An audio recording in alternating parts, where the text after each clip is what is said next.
आता तुम्ही दाखवली, बिहारमध्ये सुद्धा तुम्ही दाखवली, आता भुसावळमध्ये सुद्धा सत्ता बदल करण्याची ताकद तुम्ही दाखवाल एवढा विश्वास म्हणजे माझ्या भगिनीवर मी ठेवतो. एक उदाहरण मी सांगितलं, सगळीकडे असंच आहे. देशात राज्यात अक्षरशः धुमाकूळ चाललेला आहे.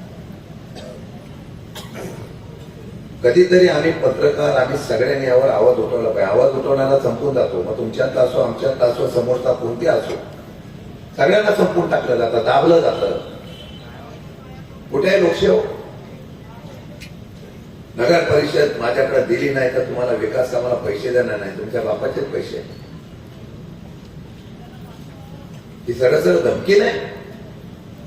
अरे तुम्ही सत्तेवर बसता तेव्हा सरकार म्हणून तुम्ही बसता, मग सरकारच्या असलेल्या तिजोरीच्या चाव्या आमच्या हातात आहे म्हणून सांगता, आणि मग आम्ही निवडून दिलेल्या लोकांनी, ज्याला लोकशाहीने निवडून दिलाय त्याला पैसे देणार नाही अशा प्रकारच्या धमक्या देतात.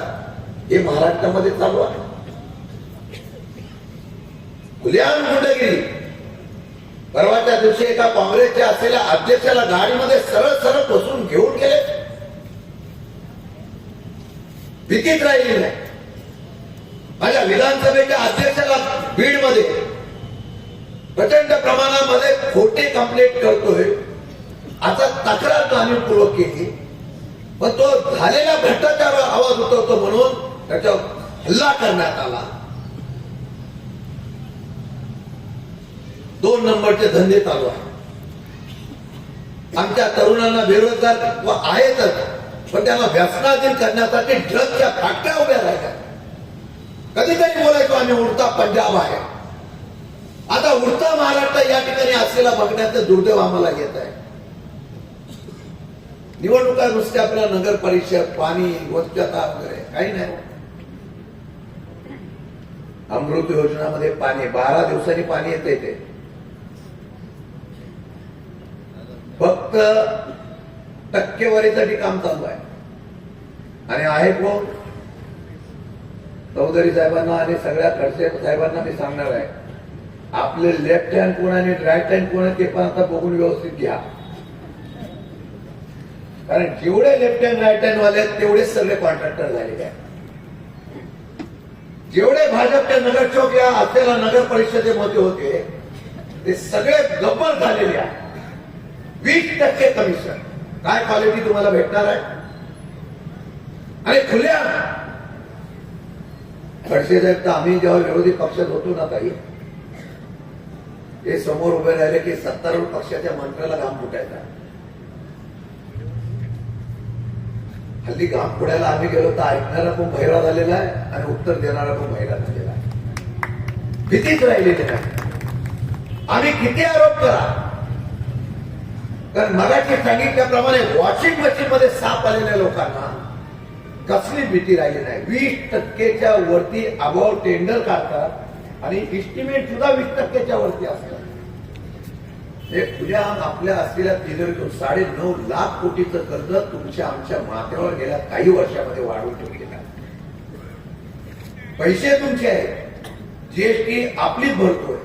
किती पैसे काढतात ते नंतर सरकारला कळतं की बरेच पैसे काढलेले आहेत म्हणून सांगतात की तुमची जीएसटी माफ केली. निवडणुकीच्या काळात ते होतं.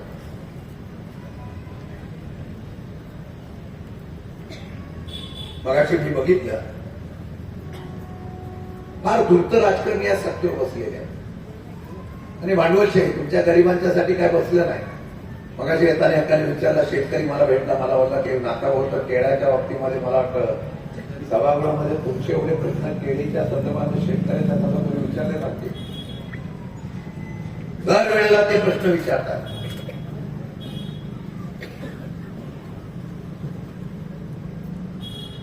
आणि एखाद्या शेतकरी भाव केळाला भाव नाही, 2 रुपये किलो काय का असा काहीतरी भाव आहे.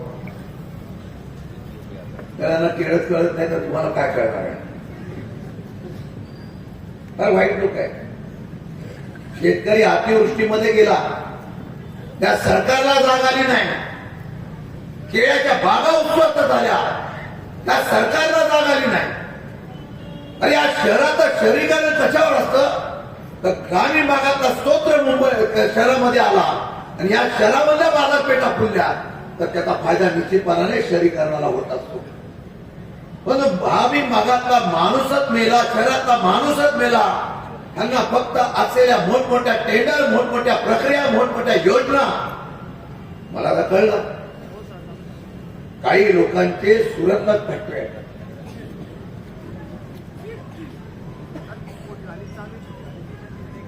मागच्या वेळेला मला वाटतं गुवाहाटी आणि सुरतला जाण्याचा मार्ग आता सुकर झालेला दिसतोय.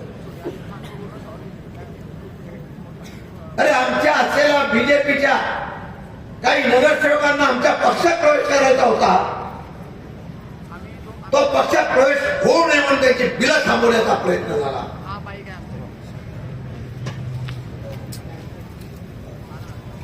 आणि यांना सोपं झालेलं आहे. राजकारण जे डोक्याने करतात ना, ते राजकारण डोक्याने करणाऱ्या लोकांचा अभ्यास करणं आपल्याला गरजेचं आहे. तुम्ही बघा, लोकसभा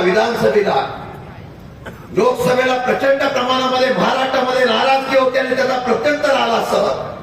देशामध्ये एक हाती सत्ता घेणाऱ्यांचे स्वप्न महाराष्ट्राने या ठिकाणी धुळीस मिळवून टाकली. हा इतिहास आहे. पण सत्ता गेल्यानंतर विधानसभा कशी करायची म्हणून मशीन मध्ये गडबड केली असा आरोप आहे. आणि आता मतविभागणी